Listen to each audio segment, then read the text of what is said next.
तलवाड़ा नगर council के 8 एमसीआं वालों press conference की गई, जिस विच एमसीआं ने कहा कि कौंसल के प्रधान की सीट खाली होने कारण शहर के विकास काम काज ठप्प हो गए हैं।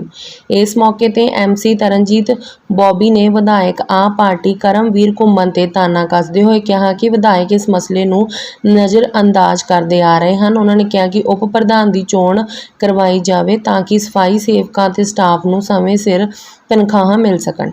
इस दौरान नगर कौंसल की प्रधान मोनिका शर्मा ने दावा किया कि ਉਹ इस वेले भी प्रधान हैं क्योंकि उन्होंने हाई कोर्ट ने सीट दी हुई है। उन्होंने कहा कि ईओ सिमरन ढींडसा अज भी ड्यूटी पर नहीं हैं, जबकि उन्होंने फर्ज बनता है कि वह सफाई सेवकों की तनख्वाह का चैक रिलीज़ करन, पर वो अपनी मनमानी करते आ रहे हैं।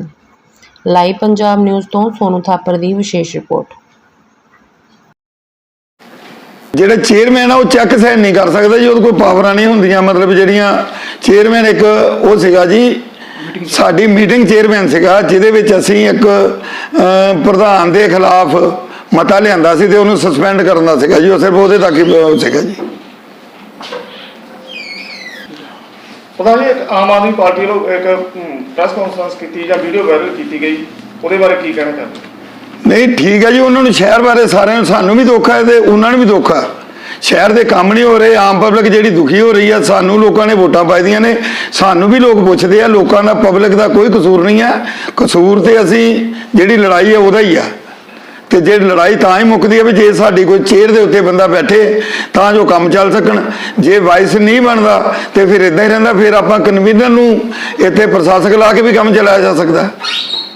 देखना जी पता नहीं काफ़ी लंबे समय जो ਜਿਹੜੇ ਸਫਾਈ ਸੇਵਕਾਂ ਦੀ ਤਨਖਾਹਾਂ ਜਿਹੜੀਆਂ ਉਹ ਵੀ ਅਟਕੀਆਂ ਪਈਆਂ, ਉਹਦੇ ਬਾਰੇ ਕੀ ਕਹਿਣਾ? मैं कहा जिस दिन करमवीर घुम्मन जी MLA बने सी, मैं उन्होंने घर गया सी, उन्होंने मेरी गल हुई, उन्होंने 1 मिनट के ADC साहब नूं फोन किया तो शाम नूं इन्हां लोकां दीयां तनख्वाहां बन गईयां सी।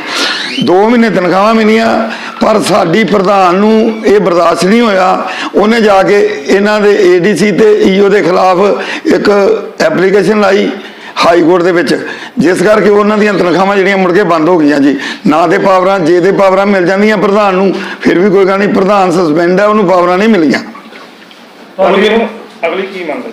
अगली सानू यो ही मंग है भी साडी जिहड़ी प्रशासन ने सरकार ने चिट्ठी कढ़ी हुई है अपने वाइस प्रधान बनाने की, MLA साहब नूं असीं बेनती करते हैं भी वो अपना की ना जे वाइस प्रधान की चोण कराण ते काम समूथली तौर पर चले।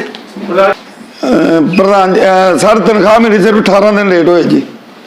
हाँ जी, 18 दिन अज कितनी 21 दिन लेट होए जी। अज क्लब भरावां दा इत्थे बड़े छोटे स्नेह दे पहुंचण दे बहुत बहुत धन्नवाद जी।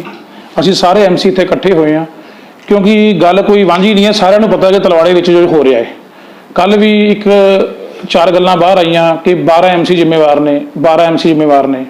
गल है जी कमेटी च एक प्रधान हुंदा ते वाइस प्रधान, जे प्रधान सस्पैंडिड होवे जां शहरों बाहर होवे जां कोई भी वजह कारण कुर्सी ते ना होवे जां उहदे कोल साइन करन दी अथॉरिटी ना होवे ते वाइस प्रधान मौके ते सारे चार्ज लैंदे है।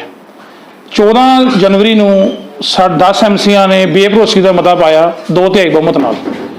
प्रधान नूं मौके ते सस्पेंड मन्निया जांदा है। तुसीं कानून की कापी साडे कोल लै सकदे हो, मौके ते ही उन्हां नूं सस्पेंड मन्निया जांदा है कानून के मुताबिक। उस तो बाद असीं सारे MC इकट्ठे होके एक रिक्वेजिशन पाई। पहले महीने तनख्वाह तुहानूं गल दसी है सफाई कर्मचारियों की, तो ये 10 तरीक दूजे महीने जिस दिन चन्नी साहब आए थे तलवाड़े, उस दिन एक MLA साहब ने चिट्ठी जारी करवाई सी ते 21 दिन का एक नोटिस दवाया सीगा। 21 दिन की पावर दवाई सी ADC साहब नूं, वो 21 दिन च इन्होंने तनख्वाहां मिल गई। दैन अगले महीने आस सी साडी वाइस प्रधान की चोण हो जाएगी।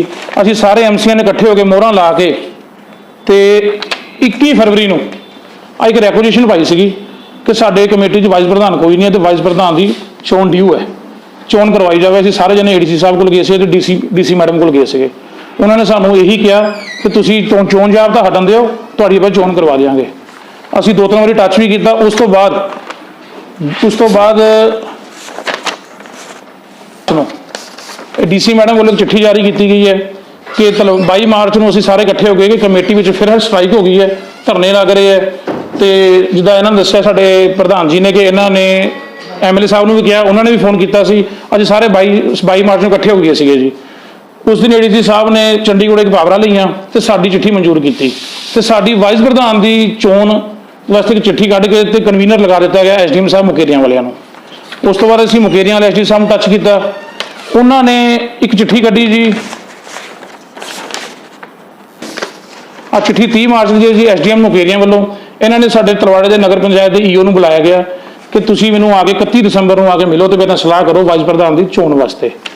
31 ਦਸੰਬਰ ਦੀ ਗੱਲ ਮੁੱਕ ਗਈ ਜੀ। ਉਸ ਤੋਂ ਬਾਅਦ ਅਸੀਂ ਫਿਰ ਗਏ 2 ਵਾਰੀ ਜੀ ਐਸਡੀਐਮ ਸਾਹਿਬ ਕੋਲ। ਫਿਰ ਉਹਨਾਂ ਨੇ 11 ਤਰੀਕ ਨੂੰ ਫਾਈਨਲ ਚਿੱਠੀ ਕੱਢੀ ਹੈ ਕਿ ਸਮਾਂ ਨਿਸ਼ਚਿਤ ਕਰਕੇ ਮੈਨੂੰ ਦੱਸਿਆ ਜਾਵੇ ਤੇ ਵਾਈਸ ਦੀ ਚੋਣ ਰੱਖੀ ਜਾਵੇ। ਈਓ ਸਾਹਿਬ ਕਾਰਜ ਸਾਧਕ ਅਫਸਰ ਨਗਰ ਕੌਂਸਲ ਤਲਵਾੜਾ ਨੂੰ ਕਿ ਚਿੱਠੀ ਕੱਢੀ ਹੈ ਕਿ ਇਤੇ ਨਿਗਰਾਨੀ ਨਾ ਕੀਤੀ ਜਾਵੇ ਤੇ ਜਲਦੀ ਇਹਨੂੰ ਭੇਜਿਆ ਜਾਵੇ। ਅੱਜ 21 ਤਰੀਕ ਹੋ ਗਈ ਹੈ ਜੀ, ਇਹ ਚਿੱਠੀ ਵੱਲ ਦਫ਼ਤਰ ਦਾ ਕੋਈ ਧਿਆਨ ਨਹੀਂ ਹੈ, ਕੋਈ ਵਾਈਸ ਦੀ ਚੋਣ ਨਹੀਂ। ਐਮਐਲਏ ਸਾਹਿਬ ਦੀ ਗਲਤੀ ਹੈਗੀ ਹੈ। ਕੱਲ ਇੱਕ ਦਿਨ ਬਚਿਆ ਡੈਡਲਾਈਨ ਦਾ। ਜੇ ਐਮਐਲਏ ਸਾਹਿਬ ਸਾਡੇ ਤਲਵਾੜੇ ਦੇ ਵਿਕਾਸ ਕਰਨਾ ਚਾਹੁੰਦੇ ਆ, ਕਮੇਟੀ ਨੂੰ ਸੁਚਾਰੂ ਢੰਗ ਨਾਲ ਚਲਾਉਣਾ ਚਾਹੁੰਦੇ ਆ, ਤਾਂ ਉਹਨਾਂ ਨੂੰ ਪਤਾ ਕਿ ਪ੍ਰਧਾਨ ਦਾ ਕੇਸ ਹੈਗਾ ਕੋਰਟ ਦੇ ਵਿੱਚ, ਉਹ 28 ਤਰੀਕ ਹੈਗੀ, ਉਸ ਤੋਂ ਪਹਿਲੇ ਕੁਝ ਨਹੀਂ ਹੋ ਸਕਦਾ। ਜੇ ਉਹ ਵਾਈਸ ਪ੍ਰਧਾਨ ਦੀ ਚੋਣ ਕਰਵਾ ਦਿੰਦੇ ਸਾਡੀ, ਤਾਂ ਸਾਡਾ ਵਾਈਸ ਪ੍ਰਧਾਨ ਤਨਖਾਹਾਂ ਵੀ ਪਾ ਸਕਦਾ ਤੇ ਤਲਵਾੜੇ ਦਾ ਕੰਮ ਵੀ ਕਰਾ ਸਕਦਾ। ਇਹਦੇ ਵਿੱਚ ਮੈਂ ਸਿਰਫ ਗਲਤ ਤੇ ਗਲਤ ਕਹੂੰਗਾ ਐਮਐਲਏ ਸਾਹਿਬ ਨੂੰ। ਸਾਡੇ ਕੱਲ ਆਮ ਆਦਮੀ ਪਾਰਟੀ ਦੇ ਕੁਝ ਬੰਦੇ 12 ਐਮਸੀਆਂ ਨੂੰ ਦੋਸ਼ ਦੇ ਰਹੇ ਸੀਗੇ। ਦੋਸ਼, ਮੈਂ ਉਹਨਾਂ ਨੂੰ ਇੱਕ ਬੇਨਤੀ ਕਰਨਾ ਚਾਹੁੰਦਾ, ਦੋਸ਼ ਦੇਣ ਦੀ ਜਗ੍ਹਾ ਤੇ ਸਾਡੇ ਨਾਲ ਰਲ ਕੇ ਆ ਕੇ ਕੰਮ ਕਰੋ। ਅਸੀਂ ਇੱਥੇ ਪਾਰਟੀ ਦੀ ਗੱਲ ਨਹੀਂ ਕਰਦੇ, ਅਸੀਂ ਤਲਵਾੜੇ ਦੇ ਵਿਕਾਸ ਦੀ ਗੱਲ ਕਰਦੇ ਆ। ਸਾਡੇ ਵਿੱਚ ਕਿਸੇ ਨੂੰ ਪ੍ਰਧਾਨਗੀ ਦੀ ਲੜਾਈ ਦੀ ਲੋੜ ਨਹੀਂ, ਜ਼ਰੂਰਤ ਨਹੀਂ ਹੈ, ਨਾ ਵਾਈਸ ਪ੍ਰਧਾਨਗੀ ਦੀ। ਮੈਂ ਆਪਣੇ ਵੱਲੋਂ ਕਹਿੰਦਾ, ਮੈਂ ਚਾਹੇ ਦੂਜੀ ਵਾਰ ਜਿੱਤਿਆ, ਮੈਂ ਸੰਨੀ ਨੂੰ ਕਹਿੰਦਾ ਕਿ ਆਪਾਂ ਤੈਨੂੰ ਵਾਈਸ ਪ੍ਰਧਾਨ ਬਣਾਵਾਂਗੇ, ਕਿਉਂਕਿ ਸਾਨੂੰ ਪਤਾ ਹੈਗਾ ਕਿ ਜਿਹੜਾ ਬੰਦਾ ਕੰਮ ਕਰ ਸਕਦਾ। ਸਾਡੇ ਵਿੱਚ 8 ਵਿੱਚ ਤੁਸੀਂ ਕਿਸੇ ਨੂੰ ਪੁੱਛ ਲਓ, ਕਿਸੇ ਨੇ ਨਹੀਂ ਕਹਿਣਾ ਕਿ ਮੈਨੂੰ ਪ੍ਰਧਾਨ ਬਣਾਓ ਜਾਂ ਮੈਨੂੰ ਵਾਈਸ ਪ੍ਰਧਾਨ ਬਣਾਓ। ਅਸੀਂ ਇੱਕ ਦੂਜੇ ਨੂੰ ਕਹਿੰਦੇ ਤੁਸੀਂ ਬਣ ਜਾਓ, ਤੁਸੀਂ ਬਣ ਜਾਓ, ਵੀ ਸਾਡੇ ਤਲਵਾੜੇ ਦਾ ਕੰਮ ਹੋਵੇ। ਇਹ ਕੱਲ ਕਹਿ ਰਹੇ ਸੀ ਕੁਰਸੀ ਦੀ ਲੜਾਈ, ਕੁਰਸੀ ਲੜਾਈ। ਜੇ ਕੱਲ ਕੁਰਸੀ ਦੀ ਲੜਾਈ ਦੀ ਗੱਲ ਕਰਦੇ ਆ, ਫਿਰ ਇਹਨਾਂ ਨੇ ਆਪਣੇ ਵਾਰਡ ਤਾਂ ਪਹਿਲਾਂ ਹੀ ਚੂਜ਼ ਕਰ ਲਿਆ ਕਿ ਮੈਂ ਇੱਥੋਂ ਲੜਨਾ, ਮੈਂ ਇੱਥੋਂ ਲੜਨਾ, ਫਿਰ ਤੁਸੀਂ ਕੁਰਸੀ ਦੀ ਲੜਾਈ ਨਹੀਂ ਕਰ ਰਹੇ। ਹੁਣ ਮੈਂ ਤੁਹਾਡਾ ਜਿੱਥੇ ਪ੍ਰਸ਼ਾਸਨ ਜ਼ਿੰਮੇਵਾਰ ਹੈ ਉੱਥੇ ਨਾਲ ਦੀ ਨਾਲ ਜਿਹੜੀ ਮੌਜੂਦਾ ਸਰਕਾਰ ਹੈ ਉਹ ਵੀ ਦਿਲਚਸਪੀ ਨਹੀਂ ਲੈ ਰਹੀ, ਜਿਹਦੇ ਬਿਲਕੁਲ ਦਾ ਕੰਮ ਵੀ ਰੁਕਿਆ ਪਿਆ।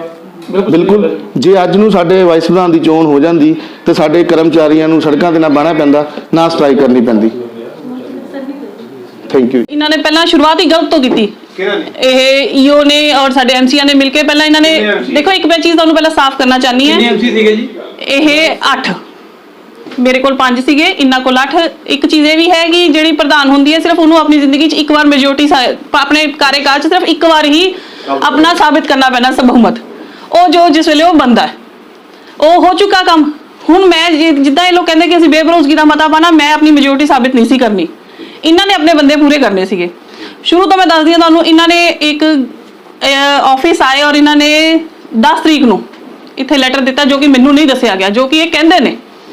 10 ਤਰੀਕ ਨੂੰ ਇਹਨਾਂ ਨੇ ਲੈਟਰ ਦਿੱਤਾ ਕਿ ਜੀ ਇਹ ਪ੍ਰਧਾਨ ਦੀ ਅਸੀਂ ਬੇਭਰੋਸਗੀ ਦਾ ਮਤਾ ਪਾਣਾ। 14 ਦਿਨ ਦੀ ਇਹਨਾਂ ਦਾ ਅਲਟੀਮੇਟਮ ਹੁੰਦਾ ਕਿ ਅਗਰ ਪ੍ਰਧਾਨ ਆਪਣੀ ਮੀਟਿੰਗ ਨਹੀਂ ਕਰਵਾਉਂਦੀ ਤਾਂ ਫਿਰ ਇਹ ਆਪਣੇ ਤੌਰ ਤੇ ਕਰ ਸਕਦੇ ਨੇ। 10 ਦਸੰਬਰ ਨੂੰ ਸੀਗਾ, ਤਾਂ ਇਹਨਾਂ ਨੇ 14 ਦਿਨ ਬਾਅਦ 24 ਤਰੀਕ ਨੂੰ ਆਏ ਆਫਿਸ। ਇਹਨਾਂ ਨੇ ਆਪਣੇ ਆਪ ਹੀ ਏਜੰਡਾ ਪਾਇਆ ਔਰ ਇਹਨਾਂ ਨੇ ਮੀਟਿੰਗ ਕਾਲ ਕਰ ਲਈ 28 ਤਰੀਕ ਦੀ, ਜਿਹਦੇ 'ਚ ਕਿ ਇਹਨਾਂ ਕੋਲ ਬਹੁਮਤ ਨਹੀਂ ਸੀਗਾ। ਉਹ ਕਿਸੇ ਕਾਰਨ ਕਰਕੇ ਐਸਡੀਐਮ ਸਾਹਿਬ ਨਹੀਂ ਆ ਸਕੇ ਔਰ ਉਹ ਮੀਟਿੰਗ ਰੱਦ ਹੋ ਗਈ। ਉਸ ਤੋਂ ਬਾਅਦ ਇਹਨਾਂ ਨੇ ਫਿਰ ਮੀਟਿੰਗ ਰਖਾਈ 3 ਤਰੀਕ ਨੂੰ। 3 ਤਰੀਕ ਨੂੰ ਇਹਨਾਂ ਦੀ ਫਿਰ ਮੀਟਿੰਗ ਰੱਦ ਹੋ ਗਈ। 3 ਜਨਵਰੀ ਨੂੰ, ਹਾਂਜੀ। ਫਿਰ ਇਹਨਾਂ ਨੇ ਉਸ ਤੋਂ ਬਾਅਦ ਫਿਰ ਤੁਰੰਤ ਕਾਲ ਕਰਾਈ ਮੀਟਿੰਗ, ਨਹੀਂ 3 ਨਹੀਂ 7 ਤਰੀਕ ਨੂੰ, 7 ਤਰੀਕ ਨੂੰ ਮੀਟਿੰਗ ਹੋਈ। ਉਸ ਤੋਂ ਬਾਅਦ ਫਿਰ ਇਹਨਾਂ ਨੇ 10 ਤਰੀਕ ਨੂੰ ਕਾਲ ਕਰਾਈ। 10 ਤਰੀਕ ਦੀ ਮੀਟਿੰਗ 'ਚ ਫਿਰ ਕੋਡ ਆਫ ਕੰਡਕਟ ਲੱਗ ਚੁੱਕਾ ਸੀਗਾ। ਐਸਡੀਐਮ ਸਾਹਿਬ ਕਿਸੇ ਨੇ ਵੀ ਇਹਨਾਂ ਨੂੰ ਨਹੀਂ ਕਿਹਾ ਕਿ ਅਸੀਂ ਆਵਾਂਗੇ। ਇਹਨਾਂ ਦੀ ਮੀਟਿੰਗ 'ਚ ਮਨਾ ਕਰ ਦਿੱਤਾ ਗਿਆ ਕਿ ਅਸੀਂ ਨਹੀਂ ਆ ਸਕਦੇ, ਕਿਉਂਕਿ ਕੋਡ ਆਫ ਕੰਡਕਟ 'ਚ ਮੀਟਿੰਗ ਹੋ ਹੀ ਨਹੀਂ ਸਕਦੀ। 10 ਤਰੀਕ ਤੋਂ ਬਾਅਦ ਇਹਨਾਂ ਨੇ 14 ਤਰੀਕ ਨੂੰ ਫਿਰ ਮੀਟਿੰਗ ਰੱਖੀ, ਜਿਹਦੇ 'ਚ ਨਾ ਈਓ, ਨਾ ਐਸਡੀਐਮ ਸਾਹਿਬ, ਨਾ ਏਡੀਸੀ ਸਾਹਿਬ, ਕੋਈ ਵੀ ਸਰਕਾਰੀ ਨੁਮਾਇੰਦਾ ਨਹੀਂ ਸੀਗਾ। ਇਹਨਾਂ ਨੇ ਆਪਣੇ ਪੱਧਰ ਤੇ ਮੀਟਿੰਗ ਕੀਤੀ ਔਰ ਇਹ ਮੀਟਿੰਗ ਇਹਨਾਂ ਨੇ ਈਓ ਨੇ ਉਤਾਰੇ ਕਰਕੇ ਸਾਰਿਆਂ ਨੂੰ ਉੱਪਰ ਭੇਜ ਦਿੱਤੀ, ਜਿਹੜੀ ਕਿ ਇੱਕ ਬਿਲਕੁਲ ਗੈਰ ਕਾਨੂੰਨੀ ਸੀ। ਜਿਸ ਤੁਹਾਨੂੰ ਇਹ ਵੀ ਪਤਾ ਹੋਊਗਾ ਕਿ ਇਹ ਕੋਡ ਆਫ ਕੰਡਕਟ ਦੇ ਵਿੱਚ ਇਹ ਵੀ ਸੀਗਾ ਕਿ ਕੋਈ ਵੀ ਮੀਟਿੰਗ ਨਹੀਂ ਕਰ ਸਕਦਾ। ਇਹਨਾਂ ਨੇ ਆਫਿਸ 'ਚ ਬੈਠ ਕੇ ਮੀਟਿੰਗ ਕੀਤੀ ਔਰ ਸਾਡੇ ਐਮਐਲਏ ਸਾਹਿਬ ਵੀ ਉਸ 'ਚ ਸੀਗੇ। ਉसी मीटिंग ਦੇ ਰਿਕਾਰਡਿੰਗ ਮੈਂ ਆਪਣਾ ਇਹਨਾਂ ਨੇ ਉੱਪਰ ਭੇਜਤੀ ਤਾਂ ਮੈਂ ਕੋਰਟ 'ਚ ਚਲੀ ਗਈ ਔਰ ਆਪਣਾ ਮੈਂ ਕੋਰਟ 'ਚ ਦੇਖੋ ਕੇਸ ਕੀਤਾ ਔਰ ਮੈਨੂੰ ਸਟੇ ਮਿਲ ਗਈ। ਪ੍ਰਧਾਨ ਜੀ, ਤੁਹਾਡੀ ਆਪਸੀ ਝਗੜੇ ਕਰਕੇ ਵਰਕਰਾਂ ਦਾ ਵੀ ਨੁਕਸਾਨ ਹੋ ਰਿਹਾ, ਸ਼ਹਿਰ ਦਾ ਵੀ ਨੁਕਸਾਨ ਹੋ ਰਿਹਾ, ਉਹਦੇ ਬਾਰੇ ਕੀ ਕਹਿਣਾ ਚਾਹੁੰਦੇ? ਦੇਖੋ ਜੀ, ਮੈਂ ਇਹ ਵਰਕਰਾਂ ਦਾ ਨੁਕਸਾਨ ਨਾ ਹੋਵੇ ਇਸੇ ਕਰਕੇ ਕੋਰਟ 'ਚ ਪਹਿਲਾਂ ਹੀ ਚਲੀ ਗਈ, ਕਿਉਂਕਿ ਇਹਨਾਂ ਦਾ ਇਸ ਤਰੀਕੇ ਨਾਲ ਯਦੀ ਚੱਲਦਾ ਰਹਿੰਦਾ ਤਾਂ ਇਹ ਹਜੇ ਵੀ ਨਹੀਂ ਸਾਊਟ ਆਊਟ ਹੋਣਾ। ਜਦ ਕਿ ਹੁਣ ਮੇਰੇ ਕੋਲ ਆਰਡਰ ਹੈਗੇ ਵੀ ਨੇ, ਇਹ ਦੇਖੋ ਤੁਸੀਂ ਇਹ 'ਚ ਤੁਸੀਂ ਪੜ੍ਹ ਸਕਦੇ ਹੋ ਕਿ ਇਹ ਬਿਲਕੁਲ ਸਾਫ਼ ਤੌਰ ਤੇ ਲਿਖਿਆ ਗਿਆ ਹੈ ਕਿ ਸਟੇ ਮਿਲ ਗਈ ਹੈ। ਸਟੇ 'ਚ ਤੁਸੀਂ ਆਪ ਸਭ ਜਾਣਦੇ ਹੋਗੇ ਕਿ ਜੋ ਸਟੇ ਹੋ ਗਿਆ ਯਾਨੀ ਕਿ ਜੋ ਜਾਇਜ਼ਾ ਹੈਗਾ ਐਜ਼ ਇਟ ਇਜ਼ ਉਸੇ ਤਰੀਕੇ ਦੀ ਚੀਜ਼ ਹੈਗੀ ਆ। यानी कि आज भी जो एडीसी को नहीं गई पावर्स हट गया, स्टे लगी, तो पर ऑब्वियसली मैं ही प्रधान है। ਉਹ ਐਮਸੀ ਦਾ ਅਜੇ ਤੱਕ ਵੀ ਤੁਹਾਨੂੰ ਪ੍ਰਧਾਨ ਉਹ ਦੇਖੋ ਉਹਨਾਂ ਦੇ ਮੰਨਣੇ ਨਾ ਮੰਨਣੇ ਨਾਲ ਉਸ 'ਚ ਮੈਂ ਨਹੀਂ ਕੁਝ ਵੀ ਕਰ ਸਕਦੀ, ਕਿਉਂਕਿ ਜੋ ਕਾਗਜ਼ ਬੋਲਦੇ ਨੇ ਮੇਰਾ ਉਹਨਾਂ ਨਾਲ ਕੋਈ ਤਾਲਮੇਲ ਹੀ ਨਹੀਂ ਰਿਹਾ। ਜਦਾਂ ਮੈਂ ਤਾਂ ਸਿੱਧਾ ਕੋਰਟ 'ਚ ਜਾ ਕੇ ਕਹਿ ਸਕਦੀ ਹਾਂ, ਬਾਈ ਨੇਮ ਉਹਨਾਂ ਦੇ ਉਹ ਕੀਤਾ ਹੋਇਆ ਕੇਸ ਔਰ ਬਾਈ ਈਓ ਕੀਤਾ ਹੋਇਆ। ਨਹੀਂ ਹੁਣ ਪ੍ਰੈਜ਼ੈਂਟ ਦੀ ਗੱਲ ਕਰ ਰਹੇ ਜੀ, ਹਾਂਜੀ ਗੱਲਾਂ ਹੋ ਗਈਆਂ ਜੀ। ਹਾਂਜੀ ਪ੍ਰੈਜ਼ੈਂਟ ਦੀ ਗੱਲ ਕਰ ਰਹੇ